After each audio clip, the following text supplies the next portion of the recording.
मंदिरों की असंख्य घंटियों से जागती ये काशी, इन सीढ़ियों पर अलसाती हुई, इन घाटों पर घुलटती हुई, मोक्षदायिनी की बाहों में बनारसी साड़ियों में लिपटी ये काशी धरती।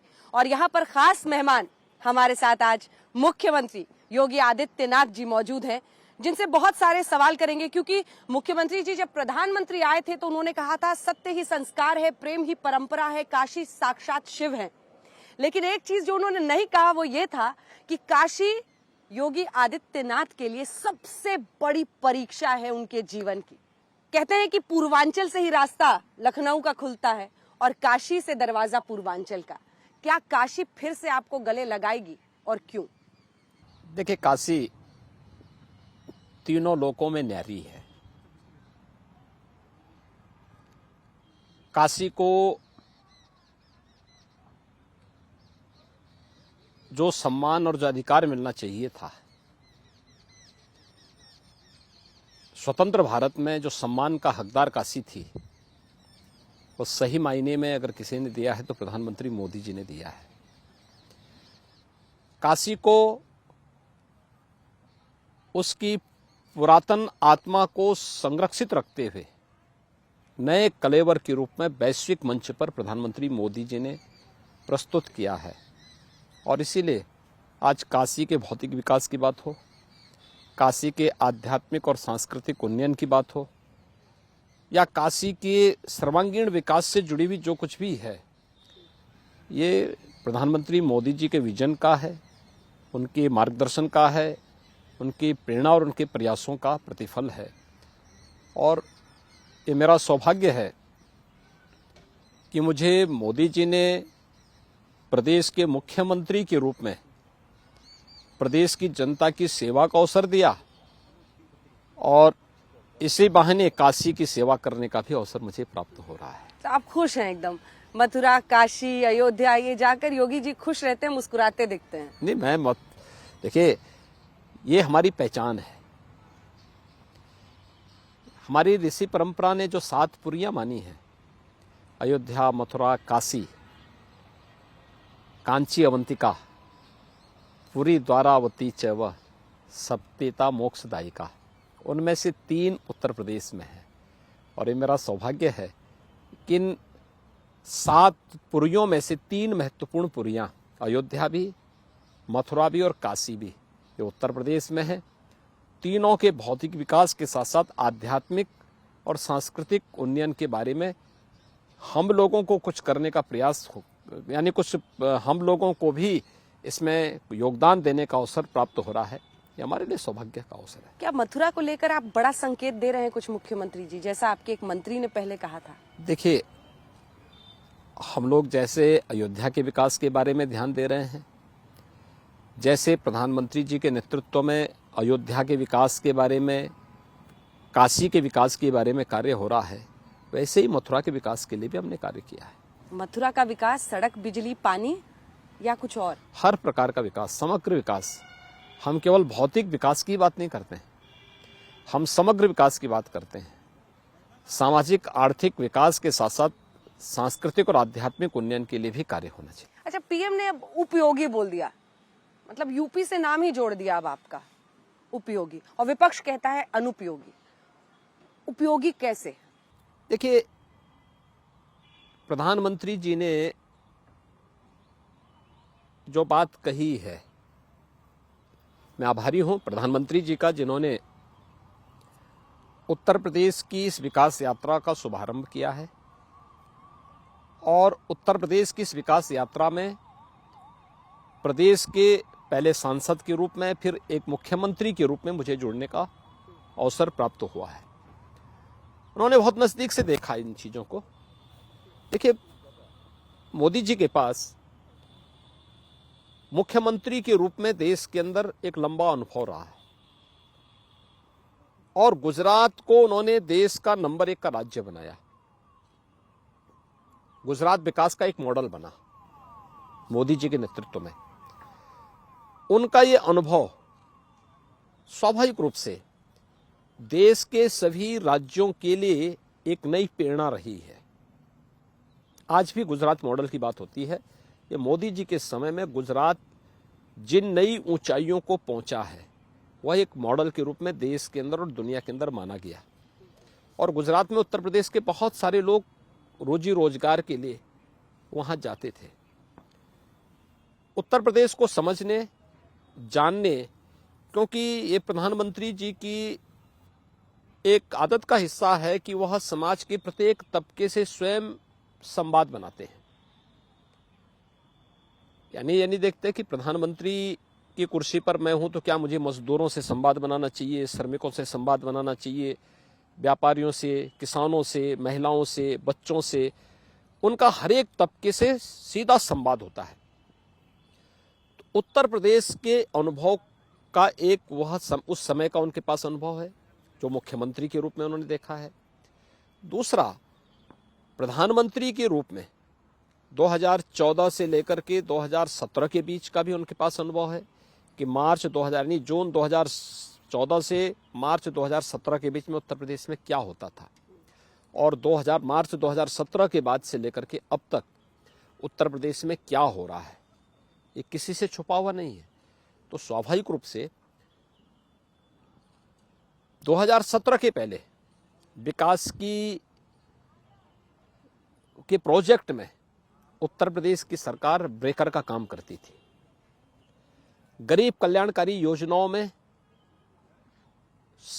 उस समय की सरकार की कोई रुचि नहीं थी।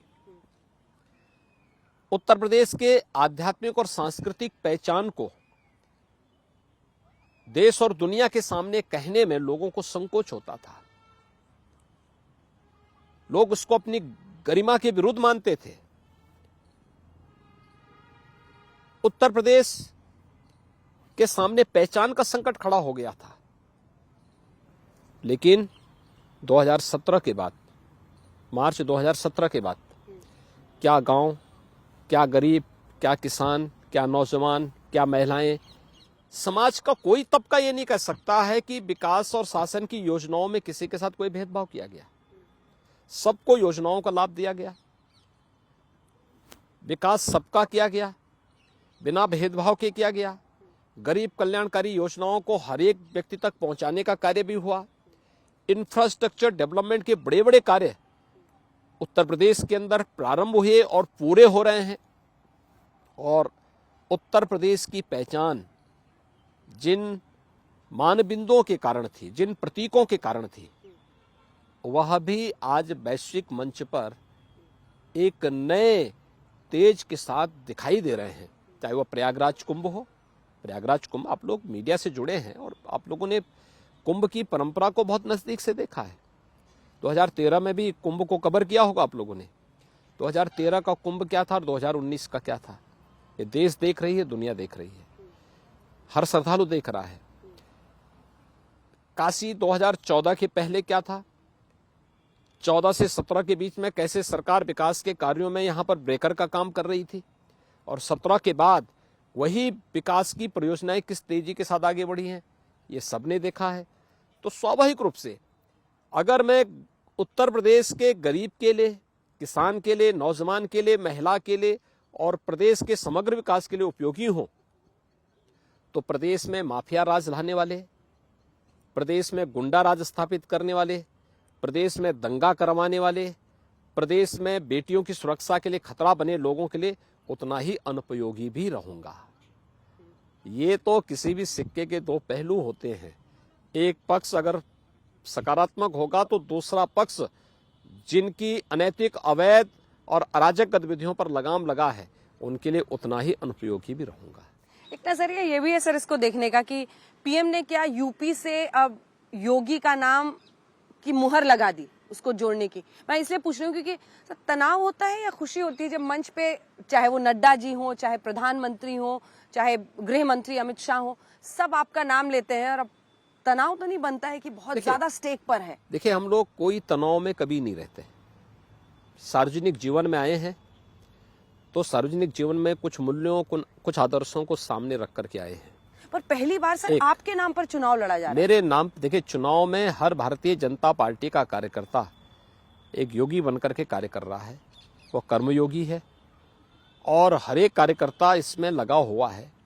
हर एक कार्यकर्ता पार्टी के लिए, उपयोगी है, और वह उपयोगी पार्टी के लिए भी है तो प्रदेश के लिए भी है। याद करिए कोरोना कालखंड में पिछले 20-22 महीनों में क्या हुआ। पूरा देश और पूरी दुनिया कोरोना से पस्त है। उत्तर प्रदेश के अंदर कोई भी राजनीतिक दल, क्या कांग्रेस, क्या समाजवादी पार्टी, क्या बहुजन समाजवादी पार्टी, इनके कार्यकर्ता या किसी अन्य राजनीतिक दल का कार्यकर्ता कोई जनता की सेवा के लिए कहीं था? केवल या तो केंद्र सरकार थी या प्रदेश सरकार थी या भारतीय जनता पार्टी का कार्यकर्ता था, जिसे प्रधानमंत्री मोदी जी ने मंत्र दिया था कि सेवा ही संगठन है।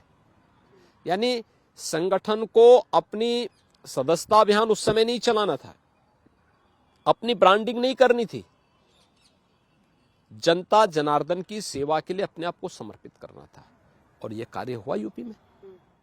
लेकिन एक फायर ब्रांड सांसद होना और फिर एक मुख्यमंत्री, कांटों का ताज कहते हैं ना सत्ता को। 5 साल के बाद मैं आपको डराने के लिए अगला सवाल पूछ रही हूँ सर। हम लोग पॉलिटिकल स्टॉक एक्सचेंज करते हैं, उसमें जो आंकड़े हैं उसके नजरिए से बात करते हैं। कोई सीएम दोबारा लगातार सत्ता में नहीं आया है। मैं इसीलिए तो आया हूं कि मैं दोबारा बीजेपी को सत्ता में यूपी में लेके आऊंगा।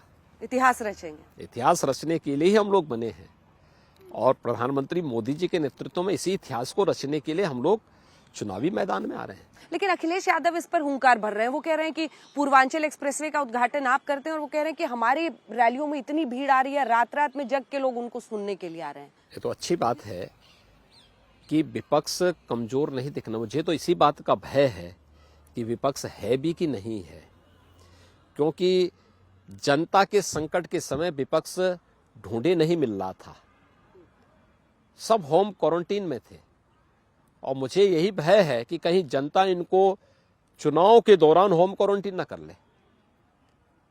इसलिए मुझे तो यही भय है, क्योंकि एक स्वस्थ लोकतंत्र के लिए विपक्ष होना भी आवश्यक है। हमारे कार्यों का मूल्यांकन जब विरोधी हमारे बारे में बोलने लग जाए, हमारा खिलाफत करने लग जाए, तो मान के चलिए हम कुछ अच्छा कर रहे हैं। वो कहते हैं जाते हैं कहीं पर धरना करने, चाहे वो लखीमपुर खीरी हो, कहीं हो, फिर योगी जी अरेस्ट कर देते हैं। देखिए, सरकार अनावश्यक रूप से किसी को परेशान नहीं करती है, किसी को अरेस्ट नहीं करती है।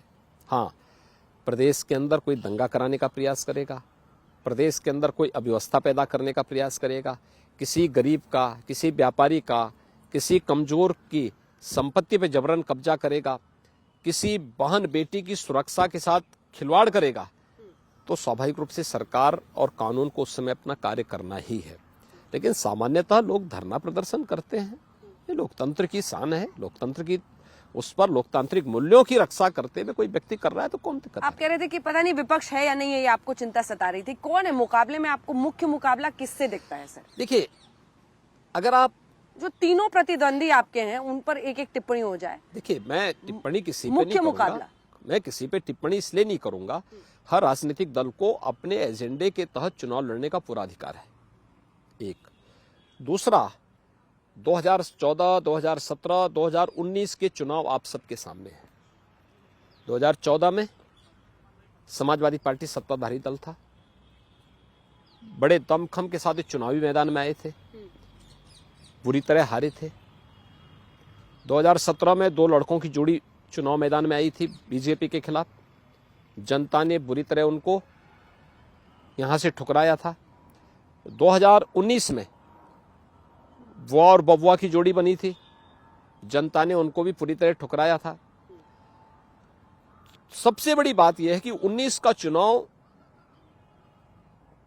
जो सबसे बड़ा गठबंधन राजनीतिक विश्लेषक मानते थे, उस चुनाव में जो चीज देखने को मिली थी, जो लोग कहते थे कि बीजेपी नंबर 2 की लड़ाई लड़ पाएगी और बीजेपी की सीटें 15 से 20 तक रहेंगी, वही बीजेपी 64 सीट पर चुनाव जीती। 80 में से 64 सीट बीजेपी जीती। सेकंड पर कोई नहीं था, एक यानी आधी से भी कम सीटें, यानी हम 64 सीट जीत रहे हैं। नंबर 2 पर जो पार्टी आई वो बहुजन समाजवादी पार्टी, वो 10 सीट जीती। और नंबर 3 पर पोल किया था समाजवादी पार्टी ने, जिसको लोग ये मानते थे कि ये नंबर 1 की लड़ाई लड़ेगी, वो नंबर 3 पर पहुंच गई थी। और मुझे भय है कि कहीं समाजवादी पार्टी अपने कृत्यों से नंबर 4 पर न चली जाए।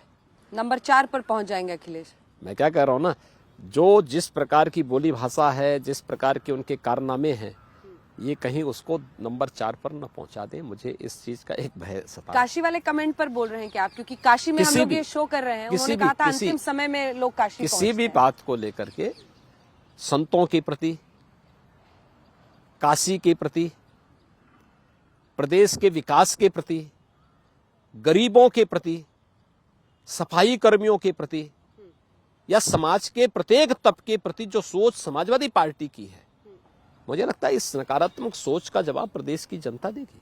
सर, एक पर्सनल कमेंट उन्होंने आप पर कर दिया। हम लोग गंगा जी पर सवार होकर ये इंटरव्यू कर रहे हैं। उन्होंने कहा कि प्रधानमंत्री नरेंद्र मोदी ने तो डुबकी लगा ली काशी विश्वनाथ की पूजा के पहले, लेकिन मुख्यमंत्री योगी आदित्यनाथ जी को गंगा अब भी मैली लग रही है, इसलिए वो स्नान नहीं कर रहे। देखिए, मैं गंगा जल का रोज आचमन करता हूँ, स्नान के बाद आचमन, और मैं रोज आचमन करता हूँ गंगा जल का।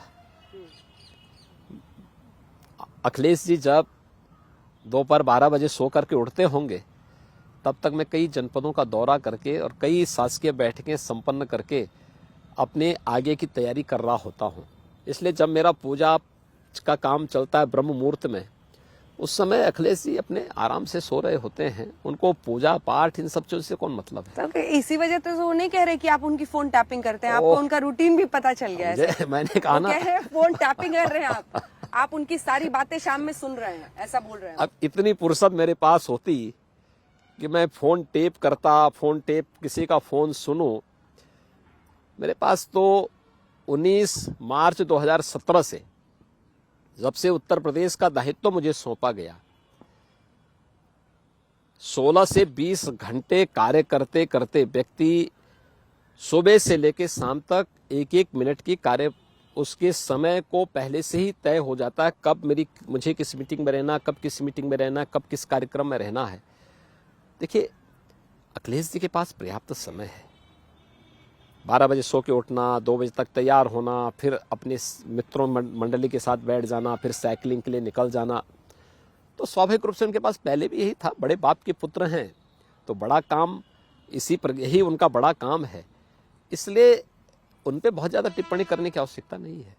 पर ये एक आरोप जो विपक्ष लगा रहा है सर, वो गंभीर लगा रहा है कि प्रियंका वाड्रा गांधी कह रहे हैं कि आपने उनके बच्चों का इंस्टाग्राम अकाउंट हैक कर लिया है। अखिलेश यादव कह रहे हैं आप फोन टैपिंग करा रहे हैं। समाजवादी पार्टी के जितने नेता हैं उनकी आप इनकम टैक्स रेड करा रहे हैं। मुझे इनकी बुद्धि पर तरस आती है। अब बुद्धि पर इसलिए तरस आती है कि इनकम टैक्स स्टेट की एजेंसी नहीं होती है। एक तो मोदी जी के सर एक तो स्वतंत्र एजेंसी है। तीसरा, समाजवादी पार्टी के सभी नेताओं की आय से अधिक संपत्ति का मामला है। ये बीजेपी के समय में नहीं खुला था, ये तो कांग्रेस की सरकार के समय में खोला गया था। कांग्रेस से क्यों नहीं पूछते इसके बारे में? ये मामला बीजेपी की सरकार के समय का नहीं है। तो इसके लिए कहां से बीजेपी की सरकार या केंद्र सरकार या राज्य सरकार कहां से कटघरे में खड़ा होती है? चुनाव के पहले आया ना सर कि 68 करोड़ कबूल लिया। हर एक चीज अपने समय के अनुसार आगे बढ़ती होगी। सवाल ये है, दूसरा जो तथ्य सामने आ रहे हैं, आप पाक साहब कहते थे, ये जो सैकड़ों करोड़ रुपए का अवैध ट्रांजैक्शन आ रहा है, कहां से आया है, कहां जा रहा है? आखिर इसके बारे में भी तो सफाई दे दीजिए। ये क्यों नहीं बताते? अभी तो पूरा सच आना बाकी है। अभी तो इनकम टैक्स वाले बता रहे हैं मैं वही कह रहा हूं ना, किसी ने कबूल लिया। वो कह रहे हैं कि आप झूठ तंत्र फैला रहे हैं। अभी झूठ तंत्र नहीं। देखिए, आप पता नहीं क्यों मीडिया इन चीजों को लेकर के कभी कभी वो करती है। हम लोगों ने देखिए, उत्तर प्रदेश के अंदर सबसे जो बदनाम जगह मानी जाती थी वह नोएडा, ग्रेटर नोएडा मान ली गई थी।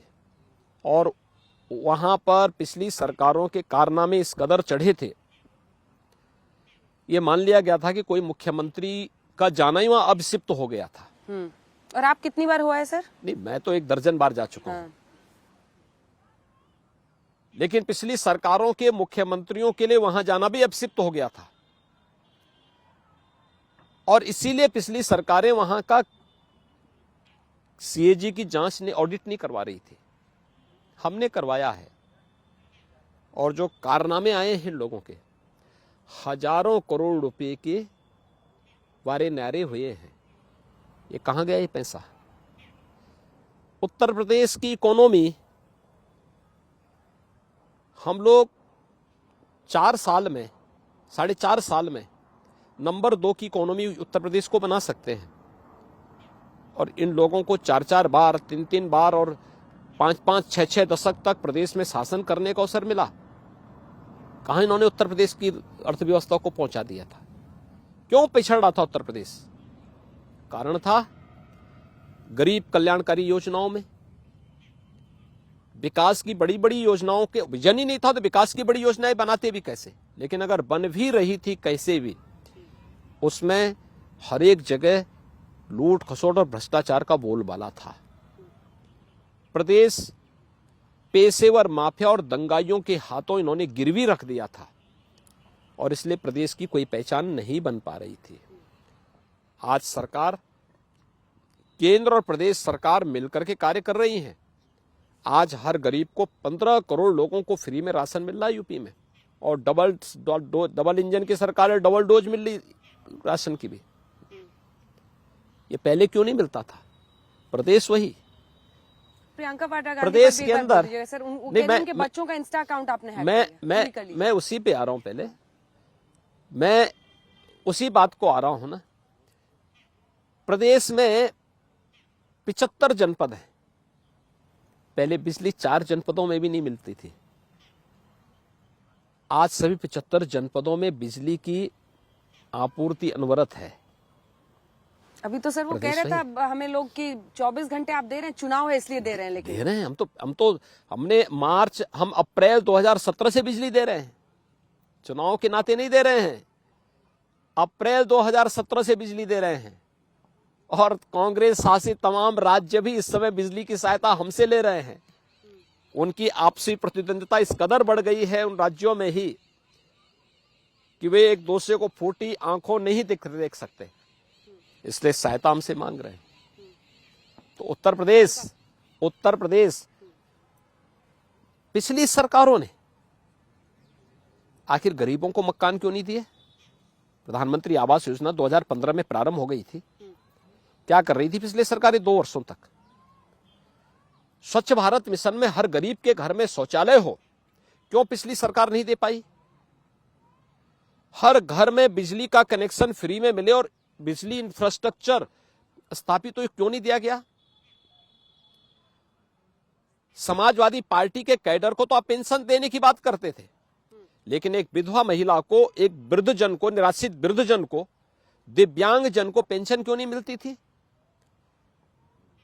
आज भारतीय जनता पार्टी नेतृत्व की उत्तर प्रदेश सरकार 1 करोड़ ऐसे परिवारों को, निराश्रित महिला, वृद्धजन, दिव्यांगजन, ऐसे लोगों को पेंशन की सुविधा का लाभ दे रही है और पेंशन की राशि भी हमने दुगनी की है। बैंकिंग कॉरस्पॉन्डेंट सखी हर गांव में बैंकिंग की सुविधा उपलब्ध करवाने में अपना योगदान दे रही है। ये काम पहले भी हो सकता था, लेकिन पहले केवल नारे दिए जाते थे, भाषण दिए जाते थे, विकास का कोई विजन नहीं था। आज विकास जमीनी धरातल पर उतरता हुआ दिखाई दे। इस काम के साथ सर इंस्टा हैक भी कर रहे हैं क्या? देखिए, प्रियंका जी का आरोप, मैंने क्या कहा, बच्चों का इंस्टा, मैंने क्या कहा ना, हाँ। प्रियंका जी को इसके बारे में उत्तर प्रदेश के हर जनपद में हम लोग साइबर थाने खोल चुके हैं, वहां एप्लीकेशन देनी चाहिए, पता लग जाएगा किसने किया है। और इसका उनको पास ज्यादा अच्छा अनुभव है, मुझे लगता है उनको इसके बारे में ज्यादा देंगे, सारी तथ्य सामने आ जाएंगे। अभी सर आपने इससे पहले जब हम लोग इंटरव्यू करते थे तो आप अखिलेश के अब्बा जान कहते थे, आज आपने कहा कि बड़े बाप के बेटे हैं। तो ये स्ट्रेटेजिक चेंज है क्या कि हिंदू मुस्लिम चुनाव नहीं करना है, करना है? क्योंकि अब देखिए एक 2-3 कदम आप ही के गिनाती हूँ सर। मेरठ में जो एक बहुत बड़ा कार मार्केट था, माना जाता है कि बड़ा ही मुस्लिम बहुल मार्केट था, आपने उसको एक बार में शट कर दिया। देवबंद में आप एंटी टेरर स्क्वाड का ट्रेनिंग इंस्टीट्यूट खोल रहे हैं। तो क्या एक सोची समझी रणनीति के तहत ये सब कदम योगी जी उठाते? सोची समझी रणनीति नहीं है। देखिए, जो सुरक्षा के लिए खतरा है देखिए, मेरी जिम्मेदारी क्या है? 25 करोड़ जनता को सुरक्षा देना, बेहतर माहौल देना, 25 करोड़ जनता के समृद्धि के लिए, उनके सुख के लिए और उनकी खुशहाली के लिए कार्य करना, ये मेरी नैतिक जिम्मेदारी बनती है। अगर मुझे लगता है कि किसी मार्केट में अवैध कार्य होता है और देश से गाड़ियां चोरी करके ला करके काटने का काम होता है, तो वहां पे प्रभावी कार्रवाई करना मेरा दायित्व बनता है। मैं उत्तर प्रदेश को कार चोरी का मार्केट नहीं बनने दूंगा। इसका धर्म विशेष से कोई लेना देना नहीं है? कतई नहीं। ये कोई भी होगा, अपराधी और माफिया कोई भी होगा, हम कार्रवाई करेंगे। एटीएस एंटी टेररिस्ट स्क्वाड है। जहां जहां भी हमें लगेगा कि राष्ट्रीय सुरक्षा और प्रदेश की सुरक्षा की दृष्टि से यहां पर उसके सेंटर होने आवश्यक हैं, हम वहां पे उस प्रकार के ट्रेनिंग सेंटर उनके उपलब्ध करवाएंगे और हम लोग दे रहे हैं। उत्तर प्रदेश 25 करोड़ की आबादी का राज्य है। आपने देखा होगा ना, पिछले 4.5 पौने 5 वर्ष के अंदर प्रदेश में अब तो पलायन नहीं हो रहा है ना। जो पलायन कर गए थे व्यापारी या हिंदू, वापस अपने घरों को आ रहे हैं। प्रदेश में कोई दंगा नहीं हुआ, पर्व और त्योहार शांतिपूर्ण तरीके से मनाए जा रहे हैं। ये सभी प्रदेश सरकार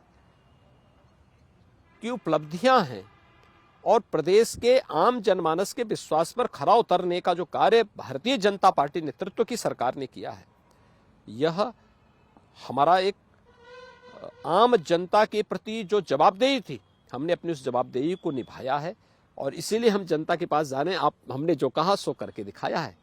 अब फिर से आपका आशीर्वाद चाहिए। चलिए, अब यूपी पर सर मैं 2 हिस्सों में आकर जल्दी से आपसे बात करती हूँ। एक पश्चिमी उत्तर प्रदेश, जहां पर आरएलडी के साथ अखिलेश का गठबंधन हो गया है, और यहाँ पर ओपी राजभर जिसके साथ पूर्वांचल में। क्या ये दोनों जगह, क्या छोटे दलों के साथ गठबंधन में पीछे रह गई बीजेपी? 2017 में भी हमारे पास 2 सहयोगी दल थे, अपना दल और एक अन्य सहयोगी थे। आज हमारे पास 2 सहयोगी दल फिर हैं, अपना दल भी है और निषाद पार्टी भी है। उनका एक विधायक सर, एक एमपी, वो कहते हैं दावा कि 18% वोट मेरे पास है। वो कहते हैं कि 160 सीटों पर असर है, पर आपको भरोसा होता है कि इतने निर्णायक वो होंगे? मैं क्या कह रहा हूं ना, हमारे लिए जो निर्णायक होगा, प्रदेश के लिए जो निर्णायक होगा, वही हमारे साथ आएगा। ये जो गठबंधन है ना, इससे बड़ा गठबंधन 19 में बना चुके हैं। जनता उनको जवाब दे चुकी है। हताशा, निराशा में ये लोग कदम उठा रहे हैं और इसके सिवाय कुछ भी नहीं है। सपा, लोकदल, राष्ट्रीय लोकदल का, बसपा और कांग्रेस एक साथ मिल करके पश्चिम में 2019 में चुनाव लड़ी थी, 2017 में भी चुनाव लड़ी थी। परिणाम क्या रहा? 0 + 0 0 रहा है। एक दूसरा, इस बात को देखना होगा। देखिए, आप लोग एक वार रूम में बैठ करके स्ट्रेटेजी तय करते हैं, आंकड़ों के आधार पर खेलते हैं। जमीनी धरातल पर जब देखेंगे ना, एक बात मुझे बताइए, क्या महाराज सुहेलदेव के अनुयायी सालार मसूद के अनुयायियों के साथ हाथ मिलाएंगे? कभी नहीं, कभी नहीं मिलाएंगे हाथ। और इस बात को याद रखना कि महाराज सुहेलदेव से जुड़ा हुआ उनका हर अनुयायी राम भक्तों के साथ होगा, शिव भक्तों के साथ होगा। क्योंकि राम मंदिर को 10वीं शताब्दी में बचाने का सबसे पहला कार्य किसी ने किया था तो महाराज सुहेलदेव ने किया था। और राम मंदिर निर्माण के कार्य का शुभारंभ किसी ने किया है? प्रधानमंत्री मोदी जी के करकमलों से हुआ है। इसलिए राम मंदिर की सुरक्षा का काम महाराज सुहेलदेव ने और राम मंदिर निर्माण का कार्य मोदी जी ने किया है, तो स्वाभाविक रूप से यह केमिस्ट्री मिलती है। राम मंदिर को तोड़ने वाला सालार मसूद, अपवित्र करने वाला सालार मसूद, या फिर बाबर हो, इनके साथ कहीं भी महाराज सुहेलदेव के न्यायी हाथ नहीं मिला सकते। ऐसे मोदी जी ने सर पूरी ताकत तो झोंक दी है आपके साथ, क्योंकि आप देखिए कृषि कानूनों की वापसी, सरकार के बारे में कहा जाता है कि एक बार फैसला ले लिया तो ले लिया, लेकिन कृषि कानूनों की वापसी हुई। आपने खुद सुहेलदेव जी की पार्टी की बात की, तो आप देखिए अनुप्रिया पटेल को मंत्री भी बना। ब्राह्मणों की नाराजगी की बात हो, अजय मिश्रा टेनी को लेकर प्रोटेक्शन के मोड में सरकार दिखती है।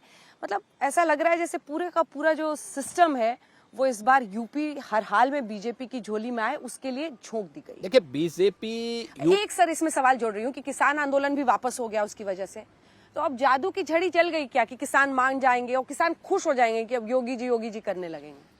किसान पहले भी बीजेपी के साथ था, आज भी बीजेपी के साथ में।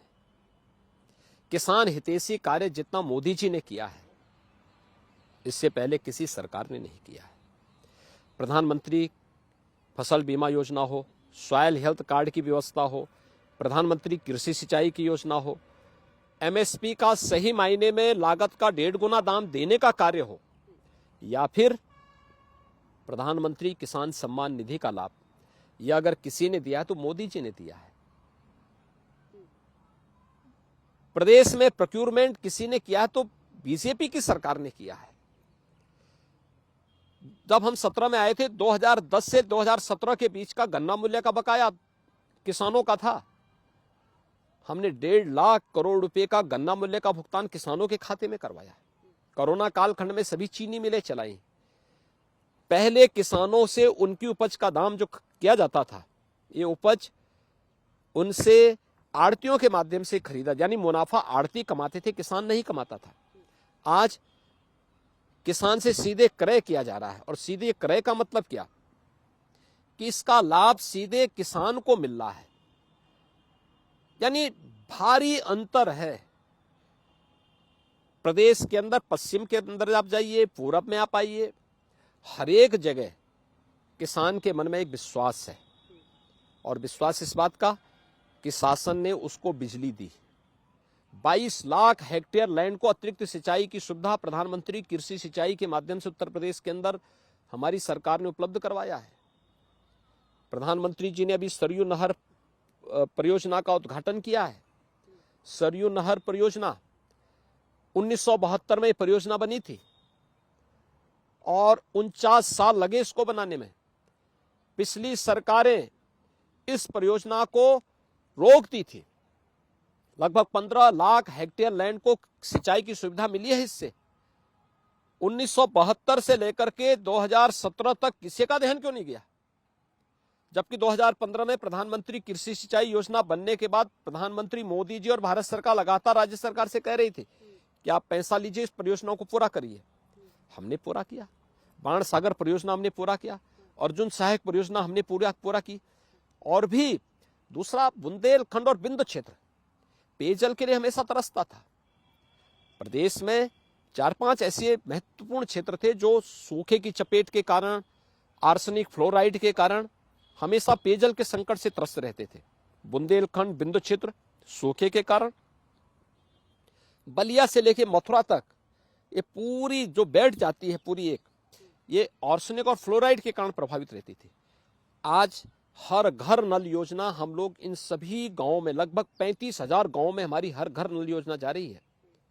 और मार्च 2022 तक हम बुंदेलखंड के हर गांव में, बिंदु क्षेत्र यानी मिर्जापुर सोनभद्र के हर गांव में शुद्ध पेयजल हर घर तक पहुंचा देंगे। तो फिर मुझे समझाइए योगी जी, ऐसा क्यों लगता है कि हम बैठे इस क्रूज में हैं, लेकिन योगी जी का एक पैर दूसरे क्रूज में भी है? काम आप एक के बाद एक गिराते हैं, आपको चुप करना फिर मुश्किल हो जाता है क्योंकि आप एक के बाद एक लय में बोलते चले जाते हैं। लेकिन फिर क्यों अब्बा जान की जरूरत पड़ती है? फिर क्यों प्रधानमंत्री को बोलना पड़ता है कि गाय और गोवर्धन बोलने पर जो बाकी पार्टियां हैं वो शर्म करती हैं? क्यों आपको औरंगजेब को लाना पड़ता है? क्यों आपको, मतलब तमाम जो धार्मिक प्रतीक है, मथुरा के बारे में कुछ मंत्रियों को बोलना पड़ता है? दो क्रूज पर सवार है। अयोध्या, मथुरा, काशी पर हर हिंदू को गौरव की अनुभूति होती है और होना भी चाहिए। अब आप ये भी कहेंगे कि हमने इलाहाबाद का नाम क्यों बदल दिया? आप ये भी कहेंगे कि फैजाबाद का नाम अयोध्या क्यों कर दिया गया? पहचान क्या है? वो तो ओवैसी जी बोलते ही हैं। मैं क्या करूं? तो ओबीसी तो बोलेगा ही। सवाल यह है कि ओबीसी की सोच क्या है। ओबीसी जिस विघटनकारी सोच के साथ यूपी में आए हैं, उत्तर प्रदेश की जनता उसको 2014 में ही कूड़े के ढेर में फेंक चुकी है।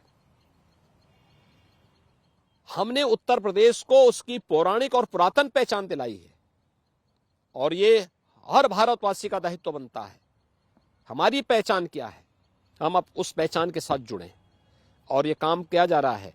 एक, हमने अब्बाजान शब्द का प्रयोग ही इस बात को लेके किया था जब अखिलेश जी ने वैक्सीन का विरोध किया।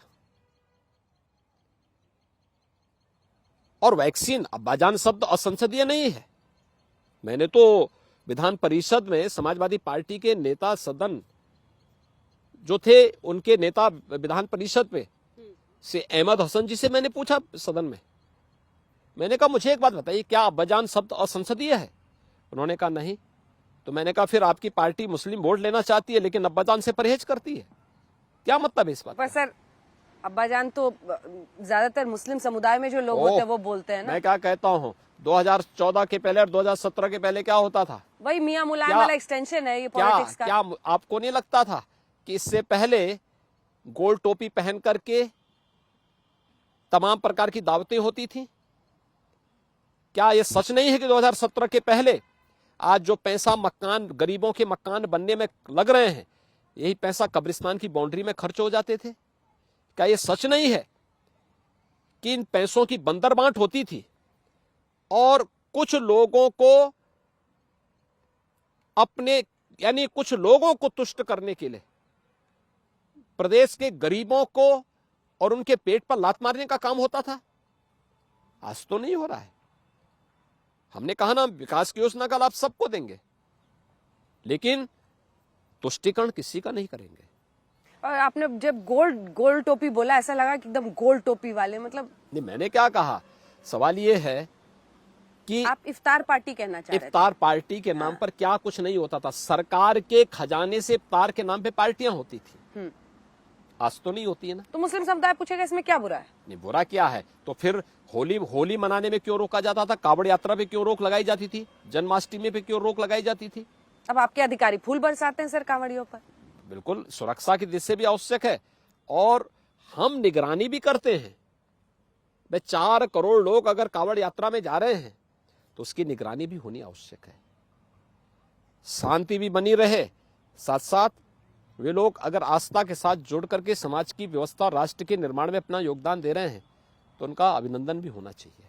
अयोध्या पर जो मामला अभी तक जितनी जानकारी आई है उसी के आधार पर मैं ये सवाल पूछ रही हूँ कि जब फैसला आया अयोध्या का सुप्रीम कोर्ट से, उसके बाद से ये आरोप है कि 15 अधिकारी और इलेक्टेड रिप्रेजेंटेटिव्स, जिसमें लोकल एमएलए हैं, उनके परिवार वाले हैं, उन्होंने वहां पर जमीन खरीद ली और इस पर गंभीर आरोप लग रहा है कि क्या ये एक साजिश के तहत किया गया और ये करप्शन का एक बड़ा मामला है जो अयोध्या में हुआ। देखिए, करप्शन है नहीं है ये जांच का विषय है एक, और किसी भी चीज को बोलने के पहले उसकी पूरी जांच पड़ताल होनी बहुत आवश्यक होती है। अयोध्या को दुनिया की सबसे सुंदर और आधुनिक सिटी के रूप में विकसित करने, अयोध्या की आध्यात्मिक और सांस्कृतिक विरासत को बनाए रखते हुए प्रस्तुत करना, ये केंद्र और प्रदेश सरकार की नीति का हिस्सा और हम उस पर कार्य कर रहे हैं। और 2019 में जमीन की खरीद फरोख्त पर रोक भी हम ही लोगों ने लगाई थी, क्योंकि हम जानते थे कि जैसे ही वहां का फैसला आया, हम जानते थे कि अब यहाँ पे जमीन पर भूमाफिया हावी होंगे और इस जमीन के यानी तेजी के साथ यहाँ के दाम बढ़ेंगे। तो हम लोगों ने वहां पे पूरी तरह उसको लगाम लगाया था। लेकिन हम लोगों ने एक व्यवस्था और बनाई उसमें कि हमें अयोध्या के विकास की दृष्टि से जितनी जमीन चाहिए उतना हम लोग अपने लिए सुरक्षित करेंगे, बाद में फिर उस नोटिफिकेशन को विड्रॉ करेंगे। इसमें से कुछ मामलों में मुझे जानकारी है कि कोर्ट ने उसमें आदेश किया था तो उसमें उनको रजिस्ट्री उन लोगों की हुई होगी। लेकिन मैंने कल इस मामले में अपने एडिशनल चीफ सेक्रेटरी रेवेन्यू को इसका जांच की जिम्मेदारी दी है और वह कमेटी मुझे 1 सप्ताह के अंदर रिपोर्ट देगी। अगर किसी ने गलत किया होगा तो उसकी जवाबदेही भी हम तय करेंगे। जवाबदेही और जमीन वापस लेंगे? मैंने क्या कहा ना, 9 नवंबर 2019 के मैंने क्या कहा सर, जवाबदेही तय करेंगे। जवाबदेही का मतलब हर प्रकार की जवाबदेही तय करेंगे। एक फोटो बड़ी वायरल हुई सर आपकी प्रधानमंत्री के साथ, उसमें कंधे पर वो हाथ रखे हुए आपसे और आते जाते, उस पर राजनाथ सिंह जी ने एक रैली में कहा कि प्रधानमंत्री कह रहे थे कि योगी जी छक्का अच्छा मारो और भी बैटिंग सिक्सर आप हिट करो। अब असल राज तो आप ही बता सकते हैं कि पीएम क्या कह रहे थे कंधे पर हाथ रखकर। देखिए प्रधानमंत्री जी हमारे अभिभावक हैं, हमारे नेता हैं। स्वाभाविक रूप से प्रदेश के विकास के लिए प्रदेश के समग्र विकास के लिए उनका मार्गदर्शन और उनकी प्रेरणा सदैव हम लोगों को प्राप्त होती रहती है। तो स्वाभाविक रूप से जो आत्मीयता प्रधानमंत्री जी ने हम लोगों के प्रति दिखाई है, मुझे लगता है वो हम लोगों को निरंतर आगे बढ़ने की प्रेरणा देता है। बताया नहीं आपने योगी जी। मैंने कहा ना, हमारे अभिभावक भी हैं, नेता भी हैं, तो उनकी प्रेरणा, उनका मार्गदर्शन सदैव हम लोगों के लिए आगे बढ़ने के लिए प्रेरित करता है। क्या चर्चा में कभी ये बात होती है कि इस बार पूरी ताकत झोंक दो? अभी यूपी में ऐसा कभी नहीं हुआ है, हम लोगों को रिकॉर्ड तोड़ना है कुछ।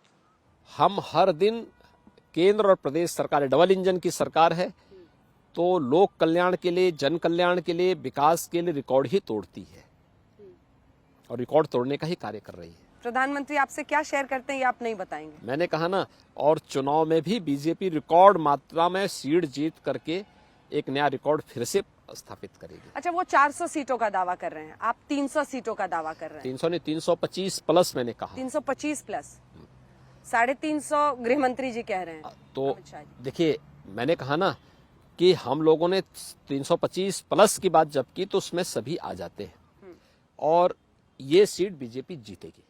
क्या ये सच है कि जो गृह मंत्री अमित शाह जी की स्ट्रैटेजी है उसमें वो कहते हैं कि 51% पर तुम फोकस करो?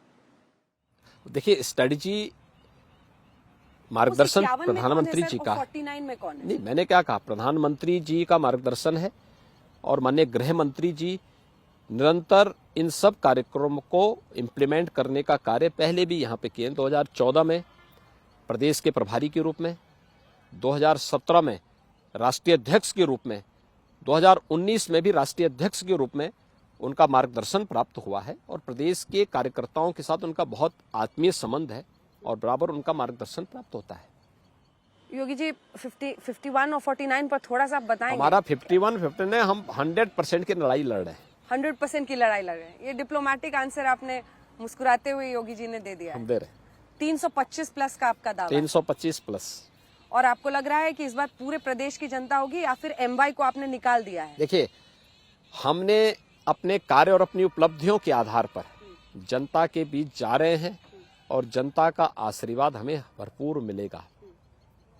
और ये मान के चलना कि बिना किसी उसके हर एक तबके का पूरा समर्थन भारतीय जनता पार्टी को प्राप्त होगा। लेकिन ये कहा जाता है, जो अखिलेश जी बार बार टारगेट करते हैं आपको सर, कि मुख्यमंत्री आप बनेंगे और जितने मंत्री हैं केंद्र सरकार के, आप देखिए, आप चाहे वो अध्यक्ष जी हों या फिर गृह मंत्री जी हों और प्रधानमंत्री, तो खैर प्रधानमंत्री अक्टूबर के महीने के बाद से लगभग 2 दर्जन बार आ चुके हैं उत्तर प्रदेश, 24 टाइम्स, और 2 सप्ताह में 2 बार काशी। वो कह रहे हैं कि पूरी ताकत झोंकनी पड़ रही है। अगर काम पर इतना भरोसा है तो फिर सबको क्यों यहाँ आना पड़ रहा है? ये कार्य जो भी हुए हैं प्रधानमंत्री जी के मार्गदर्शन में, उनकी प्रेरणा से ही हुए हैं। तो स्वाभाविक रूप से उत्तर प्रदेश से प्रधानमंत्री जी की आत्मीयता है और उत्तर प्रदेश की जनता के साथ सीधा संवाद भी है। तो उत्तर प्रदेश के आखिर जो हम लोगों ने किया है, इन कार्यों का लोकार्पण का अधिकार भी तो प्रधानमंत्री जी का है।